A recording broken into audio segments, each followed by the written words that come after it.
षटक आपण बघतोय. आज त्याचा दुसरा श्लोक. न च प्राण संज्ञा न वै पंचवायुर नवा सप्तधातुर नवा पंचकोशः नवा पाणिपादौ न चोपस्थ पायुर चिदानंद रूप शिवोहम शिवोहम.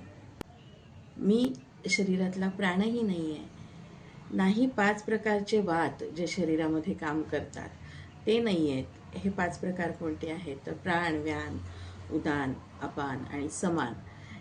आयुर्वेदानुसार हे पाच वायू शरीरातल्या वेगवेगळ्या भागांमध्ये राहून आपलं आपलं काम करत असतात. सगळ्यात महत्त्वाच्या त्रिदोषांमधला वात हा एक दोष आहे. त्याचे हे पाच प्रकार आहेत. ते पाच प्रकारचे वायू म्हणजे मी नाही आहे. म्हणजे प्राण संज्ञा न वै पंचवायुर नवा सप्तधातुर. शरीरात असणारे 7 धातू रस, रक्त, मांस, मेद, अस्थि, मज्जा आणि शुक्र या 7 धातूंमध्ये आपल्या शरीराचं विभाजन केलं आहे आयुर्वेदाच्या नुसार.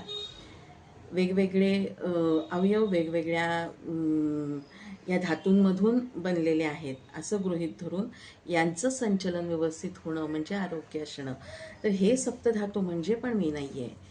नवा पंचकोशः ही एक अद्भुत कल्पना भारतीय संस्कृतीतली आहे की शरीर हे 5 कोशांमध्ये विभागलेलं आहे आणि या 5 कोशांच्या आत आत्मा आहे, जो आपल्या परमात्म्याचाच एक अंश आहे आणि तो आपल्या शरीराचा गाभा आहे.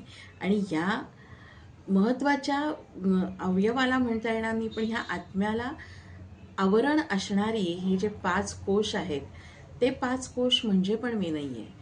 हे 5 कोश कोणते आहेत? पहिला आहे अन्नमय कोश, दुसरा प्राणमय कोश, तिसरा आहे मनोमय कोश, चौथा आहे विज्ञानमय कोश आणि पाचवा आणि आत्म्याच्या अगदी जवळचा आहे तो आहे आनंदमय कोश. तर बाकी बाबतीत बऱ्यापैकी सगळ्यांना माहीत असतं, पण कोशांच्या बाबतीतला आपली माहिती थोडीशी अपुरी असू शकते. सगळ्यात महत्त्वाचा बाहेरचा जो कोश आहे तो अन्नमय कोश आहे. म्हणजे आपण जे काही खातो पितो त्याच्यामुळे आपलं शरीर पोषित होतं, आपल्या शरीराला आकार येतो, आपलं शरीर सुव्यवस्थित राहतं किंवा एक ते पोषित करण्यासाठी जे अन्न घेतलं जातं त्याचा जो आहे तो आहे अन्नमय कोश. आपण श्वास घेतो, त्या श्वासावरती आपली सगळी प्रणाली चालू असते. ते आत बाहेर सोडणं म्हणजे आपलं जगणं असतं, तो आहे प्राणमय कोश.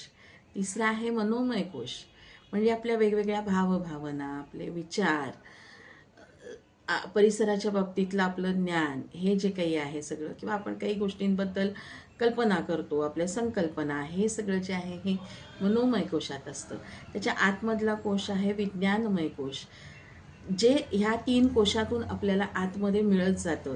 त्यातलं काय योग्य काय अयोग्य, कुठल्या बाबतीमध्ये किती जास्त विचार करायचा, काय निर्णय घ्यायचा, हे सांगणारी जे काही कोश आहे तो आहे विज्ञानमय कोश. म्हणजे आपण बुद्धीशी संबंधित असणारा, ज्ञानाशी संबंधित असणारा असा हा विज्ञानमय कोश म्हणू शकतो. आणि अगदी आतला जो कोश आहे तो आहे आनंदमय कोश, जिथे अध्यात्माची बऱ्यापैकी सगळी माहिती संकलित असते. आपण जे जे काही कर्म करतो त्याची जाणीव आतमध्ये आत्म्याच्या आसपास असते.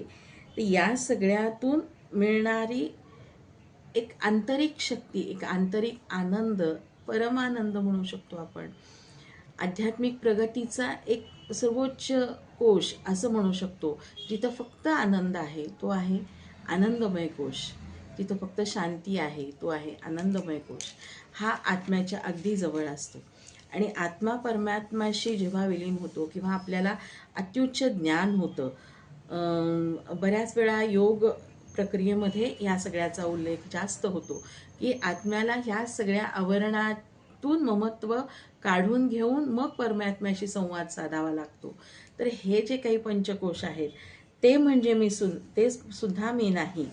वेदांत अभ्यासामध्ये या 5 कोशांचं विशेष करून उल्लेख येतो. आणि जेव्हा आध्यात्मिक प्रगतीशी आपण संवाद साधत असतो तर तिथं ह्या 5 कोशांवरती आपल्याला विजय मिळवणं अत्यंत महत्त्वाचं असतं. तर हे जे काही 5 कोश आहेत ते म्हणजे सुद्धा मी नाही आहे.